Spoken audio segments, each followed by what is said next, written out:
35 টাকা litre octane করছেন, উন্নয়নের জোয়ারে দেশ বাঁচিয়ে দিচ্ছেন, আর বলেন। হ্যালো বন্ধুরা, স্বাগতম আমার আরও একটি নতুন ভিডিওতে। জ্বালানি তেলের দাম বাড়ানো হয়েছে। শুক্রবার 5 আগস্ট রাতে ডিজেল, পেট্রোল ও কেরোসিনের দাম বাড়ানো হয়েছে। দাম বেড়েছে প্রতি লিটার ডিজেল 34 টাকা, কেরোসিন 34 টাকা, অকটেন 46 টাকা ও পেট্রোল 44 টাকা। দাম বাড়ার পর প্রতি লিটার ডিজেল 114 টাকা, কেরোসিন 114 টাকা, অকটেন 135 টাকা ও প্রতি লিটার পেট্রোল কিনতে হবে 130 টাকায়।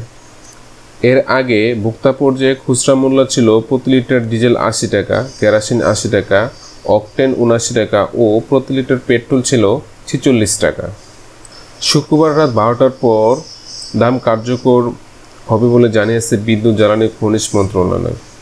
ডিপুর 40 কিলোমিটারের মধ্যে ভোক্তা পর্যায়ে এর খুচরার মূল্য বহাল থাকবে। এ বিষয়ে বিদ্যুৎ জ্বালানি ও খনিজ সম্পদ প্রতিমন্ত্রী নসরুল হামিদ বলেন, আওয়ামী লীগ সরকার সবসময় জনতার বস্তি ও স্বাচ্ছন্দ্য বিবেচনা করে সিদ্ধান্ত নেয়। যতদিন সম্ভব ছিল ততদিন সরকার জ্বালানি তেলের মূল্য বৃদ্ধির চিন্তা করে নেই। অবস্থার পরিপ্রেক্ষিতে অনেকটাই নিরুপায় হয়ে কিছুটা অ্যাডজাস্টমেন্ট হতে যাচ্ছে। আমাদের এখন যে রিজার্ভ আছে তাতে 3 মাস কেন 6 মাস 9 মাসের খাবারও আমরা কিনে আনতে পারবো। ডিজেল আমাদের কিনতে হয়, এটা ঠিক, কিন্তু অকটেন আর পেট্রোল কিন্তু আমাদের কিনতে হয় না। এটা আমরা যে গ্যাস উত্তোলন করি সেখান থেকে বাই প্রোডাক্ট হিসেবে আমরা কিন্তু এই পেট্রোল রিফাইন করে পেট্রোলও পাই, অকটেনও পাই।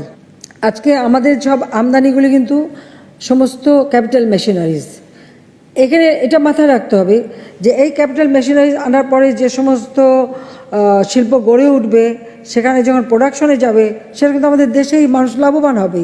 এটা তো অনেক সহজ, যে খরচ তো আমাদের করতেই হবে।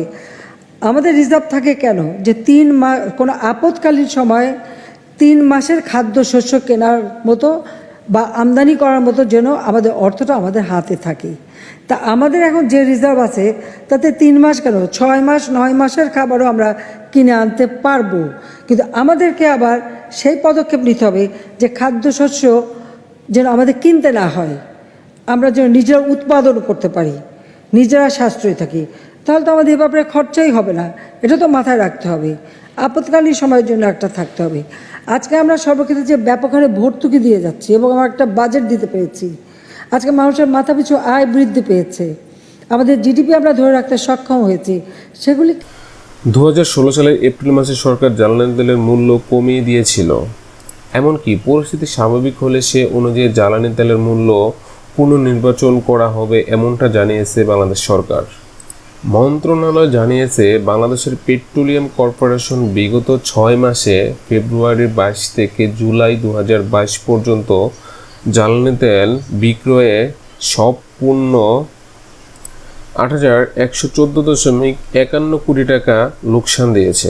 বর্তমানে আন্তর্জাতিক তেলের বাজারের পরিস্থিতির কারণে বিপিসির আমদানি কার্যক্রম স্বাভাবিক রাখতে যৌগিক মূল্য সমন্বয় অপরিহার্য হয়ে পড়েছে। এছাড়া বিশ্ববাজারে জ্বালানি তেলের ঊর্ধ্বগতির কারণে পার্শ্ববর্তী দেশে বিভিন্ন দেশে নিয়মিত তেলের মূল্য সমন্বয় করে থাকে। পার্শ্ববর্তী দেশ ভারত গত 22 মে থেকে কলকাতা ডিজেলের মূল্য প্রতি লিটার 92.76 রুপি এবং পেট্রোল প্রতি লিটার 6.3 রুপি নির্ধারণ করা হয়েছে, যা এখনও বিদ্যমান রয়েছে। আর এই মূল্য বাংলাদেশি টাকায় কনভার্ট করলে যথাক্রমে 14.9 টাকা এবং 130.42 টাকা। অর্থাৎ হিসাব করলে 1 রুপি সমান গড় 1.23 টাকা। অর্থাৎ বাংলাদেশে কলকাতার তুলনায় ডিজেলের মূল্য প্রতি লিটার 74.9 এবং পেট্রোল প্রতি লিটার 44.42 টাকা কমে বিক্রি হচ্ছিল। আর এই মূল্য কম থাকায় তেল পাচার হওয়ার আশঙ্কা থেকেও জ্বালানি তেলের মূল্য বৃদ্ধি পাওয়া সময়ের দাবি বলে উল্লেখ করেছে মন্ত্রণালয়। জ্বালানি তেল বাড়ানোর কারণে পুরো দেশের মানুষ ক্ষিপ্ত।